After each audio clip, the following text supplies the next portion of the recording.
Xin chào quý vị và các bạn, chào mừng quý vị và các bạn đã quay trở lại với Time Studio. Và hôm trước thì Duy Mạnh đã gửi tới quý vị và các bạn một chiếc Orient Star rất là đặc biệt và là một trong những cái chiếc Orient Star cao cấp nhất ở thời điểm hiện tại. Thì hôm nay Duy Mạnh sẽ gửi tới quý vị và các bạn một video review chi tiết về một phiên bản màu khác của chiếc đó. Và đi kèm với chiếc này chúng ta sẽ có một chiếc hộp dài sang trọng của dòng Star. Và chiếc này thì sẽ có mã là REAM0002L00B. Với mã là 001 thì hôm trước Duy Mạnh đã có review cho anh em về cái bản mặt màu trắng và kim nung xanh. Và ngày hôm nay chúng ta sẽ đến với cái phiên bản 002 với mặt màu xanh tím than. Đây cũng là phiên bản màu rất đẹp dành cho những anh em yêu thích cái tông màu trầm. Với những anh em yêu thích cái thương hiệu Orient thì chiếc Orient Star này sẽ là một trong những cái chiếc Orient mà anh em sẽ rất nên chiêm ngưỡng. Nó được đầu tư hoàn thiện với những cái tính năng và với một cái độ hoàn thiện rất là cao cấp. Với chiếc này chúng ta sẽ có đầy đủ các cái tính năng như là báo mức năng lượng dự trữ này,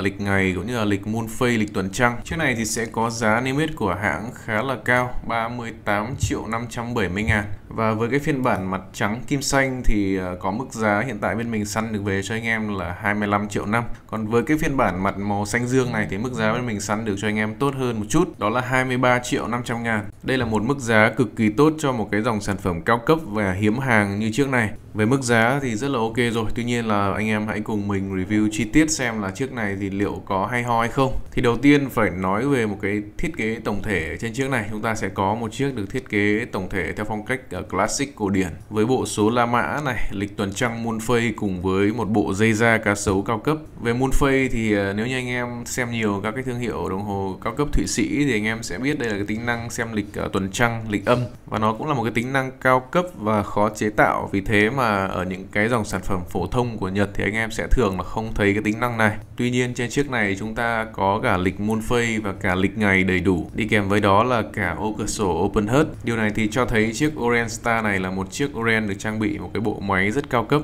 Và chỉ cần nhìn vào cái ô cửa sổ open heart với những cái đường vân đánh xoáy thủ công rất là kỹ lưỡng thì anh em sẽ biết là cái chiếc này được làm với độ hoàn thiện cao như thế nào. Mặt dial trên chiếc này thì sẽ được chia ra làm hai lòng. Chúng ta sẽ có phần lòng trong chứa hầu hết các cái tính năng và nó sẽ được làm với một cái dạng vân rất là đẹp, và cái vân này thì được làm cách điệu dựa trên cái logo của Orient Star. Phía phần lòng ngoài chúng ta sẽ có những cái đường vân tròn đồng tâm được làm khá là nhỏ và mịn. Ở phần viền ngoài chúng ta sẽ có một cái đường tròn Arturin với những vạch chỉ phút và nó được thiết kế khá là phù hợp với cái bộ cọc số la mã trên chiếc này. Bộ kim trên chiếc này là một bộ kim hình lá liễu và được Orient họ hoàn thiện với mức độ hoàn thiện rất cao. Nó có một cái độ cong cũng như là độ bóng phải nói là hoàn hảo, và khi anh em nhìn vào nó tạo nên cái sự phản quang rất là đẹp. Ở cái vị trí sắp dial moon phase cũng như là phần lịch ngày thì chúng ta sẽ có cái kim ở vị trí này sẽ được làm với màu xanh, hơi khác một chút bởi vì ở trên cái phần nền này chúng ta sẽ có là phần nền trắng. Ở cái phần sắp dial này chúng ta sẽ có phần viền ngoài là tính năng lịch dương với cái kim chỉ là kim màu xanh.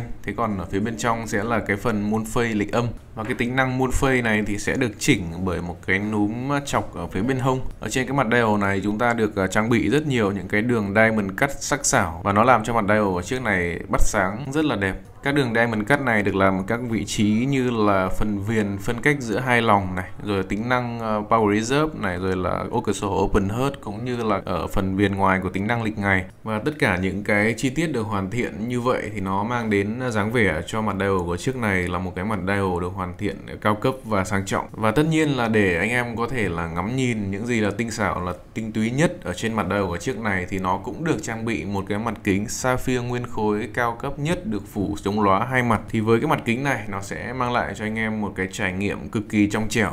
Với cái size mặt là 41mm thì những anh em có cổ tay từ khoảng 15.5 cho tới khoảng 16cm trở lên thì sẽ đeo được với chiếc này. Và với chiếc này chúng ta sẽ được trang bị đi kèm là một bộ dây da cá sấu cao cấp màu đen, và chúng ta sẽ có đi kèm là khóa bướm chống gãy dây cao cấp nữa. Với một cái dòng sản phẩm cao cấp bậc nhất của Orient thì chúng ta ngoài cái mặt dial được thiết kế đẹp và tinh xảo thì bộ máy cũng là một cái bộ phận cực kỳ quan trọng. Nếu như ở mặt trước anh em nhìn qua cửa sổ Open HUD, các cái chi tiết cầu máy được làm với những cái đường vân xoáy cực kỳ là sắc sảo, thì ở caseback phía sau chúng ta cũng sẽ nhìn thấy cái mức độ hoàn thiện cao cấp trên chiếc này là như thế nào. Phải nói là rất xứng đáng với một cái sản phẩm cao cấp nhất của Orion. Ngoài việc được trang bị những cái tính năng cao cấp thì mức độ hoàn thiện trên cái bộ máy này thì cũng phải nói là rất xuất sắc. Ở trong cái tầm giá này thì khó có những cái sản phẩm nào có cái mức độ hoàn thiện tốt hơn được chiếc này. Chúng ta được đánh vân đánh thớ cực kỳ là sắc sảo và chi tiết ở các cái chi tiết cầu máy ở phía bên trong. Ở phần quả văng chúng ta sẽ có những cái đường vân đánh dọc cũng rất cao cấp. Các cái chi tiết viền cầu máy cũng như là viền của phần quả văng đều được làm vát một cách rất kỹ càng.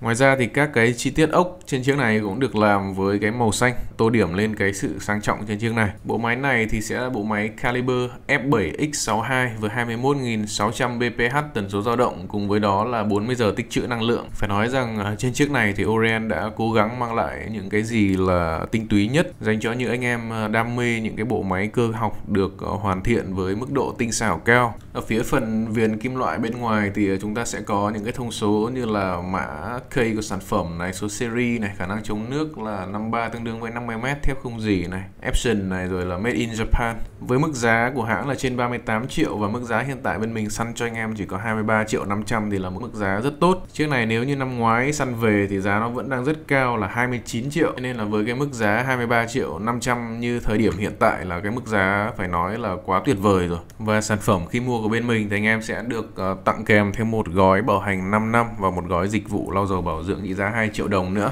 Và trên đây là video review của Duy Mạnh về chiếc Orion Star Moonphase Classic mặt màu xanh dương tím than. Anh em thấy chiếc này và chiếc mặt màu trắng hôm trước mình review thì chiếc nào đẹp hơn, hãy comment ý kiến của mình ở phía bên dưới. Và đừng quên ấn like, share và subscribe kênh để có thể theo dõi thêm nhiều video review tiếp theo đến từ Time Studio. Xin cảm ơn anh em, xin chào và hẹn gặp lại.